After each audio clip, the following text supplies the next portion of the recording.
Hi, this is Alex with Zeta Sky, and this is a training video on how to use a Mac. This video is a bit of a miscellaneous video. We'll be covering dark mode, hot corners, and just some general preferences, and also how to find a setting if you're not sure where it's stored at. So to go to System Preferences, we're going to click on the Apple menu, and then click on System Preferences. So first we're going to go over dark mode. This is in the general section. Now by default, you're going to be on light mode and it's going to look like this. There's also a dark mode that looks like this, and it changes basically all apps, or most apps anyways. It makes a pretty big difference, as you can tell. But there's also an auto mode. And what this does is it automatically switches between light and dark depending on the time of the day. Later in the day, it'll switch to dark mode to be a little bit easier on your eyes. And during the day, it'll be in light mode so that it's brighter to kind of match you're up and about and awake and working and all that. My personal preference is dark mode, but some people prefer light, some people prefer auto. Pick whichever one you want. There's also some other things you can change here, like the accent color and things like that. Your default web browser, by default, it's going to be Safari. If you want to change that, just come here and change it to the browser you want. And there's some other options here too if you want to mess with those. But the next thing I wanted to go over is hot corners. But let's say you don't remember where the hot corner setting is at. Well, to find a setting, there's a search option up here. If you know what the setting is called or kind of have an idea of what it's called, you can start typing and it'll show you the different options available that have that. So in this case, hot corner shows up, which is actually the setting I want. And when I click on it, if you noticed, this icon blinked. So if I click on it, if you watch desktop and screensaver, you'll watch it blink real quick before it opens. That's to tell you, hey, that setting you're looking for is in there. So in the future, you know where to go. You don't necessarily have to search for it. And this also works in these menus up here. If you're ever looking for a setting in one of these menus, like let's say I don't know where paste is at, I can go to help, search for it, and it'll show me where it's at. So you can see that it's pointing at paste in the edit menu.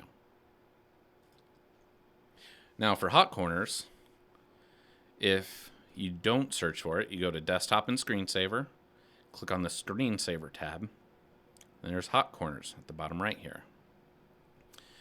Now hot corners could be useful to you, especially if you only have one monitor and you prefer not to use keyboard shortcuts or gestures.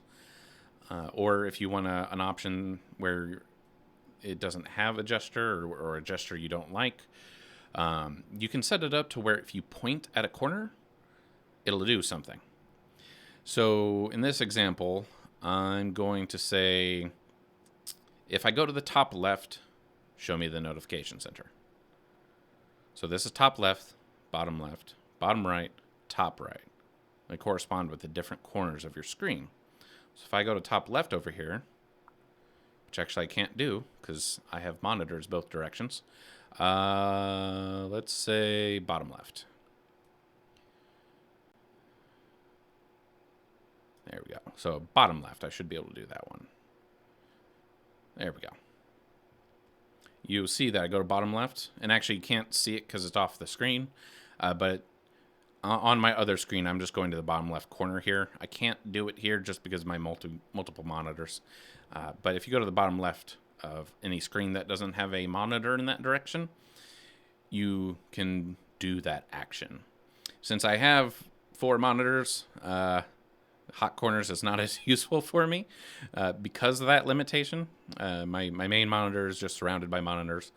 But especially if you're, say, working off the laptop, this can be really handy for these different actions. So you have screensaver, mission control, you can get an application window, you can minimize the desktop, notification center, launchpad, which is kind of like a start menu. It lists all of your applications that are installed. You can put the display to sleep, you can lock the screen, or do nothing. And it's the same options on every section here. So if you want any of these functions to automatically activate by just dragging your mouse into that corner, then go ahead and set that here. I found it pretty useful early on, and when I was learning the gestures. But as I learned the gestures, I found the hot corners to be a little bit annoying because I would sometimes accidentally activate it, and I'd have like lock on one of the corners. So I'd occasionally accidentally lock my computer when I was in the middle of using it. Not everyone is going to have that problem. I'm not exactly the most delicate mouse mover clicker. I don't have as much finesse as some people. So for some people, you may find this really useful. For me, it got in the way a little bit, but feel free to try it out. It's a useful way to access some different features. Another thing you can change while you're here in the screensaver section, where hot corners is at, you can change your screensaver here on the left. There's different options and different selections you can make here depending on what you want and how long you want it to start after, all those settings. The desktop here is where you can change your wallpaper. Mac has a feature called Dynamic Desktop, and by default it uses their default Catalina desktop. And what this does is it actually transitions the picture throughout the day. So if you look at the lighting here, you notice that it kind of looks like it's roughly afternoon. You notice it's noon right now and I'm recording, and the sunlight on this mountain actually reflects that. If the time progresses to where it's night, it'll be much, much darker. So if you look at here, you can see how there's the line in the middle, and you can see that's super dark over here. And here on the left side, it's even darker than what I have showing still. So it's basically a wallpaper that automatically changes throughout the day, but the pictures here are just taken at different times of the day so that the lighting kind of matches up with the time of day. And so this one that's there by default will do it, and so will this one. This one is just more colors, it looks like, and gradients, but you can switch these. But if you just want a static desktop wallpaper, you can select one of them here, or you can set it to light still, and you can see how the lighting changed there. Dark still, again, lighting changes, or dynamic, where it'll be roughly around the time of day. If you have any other questions, please let us know.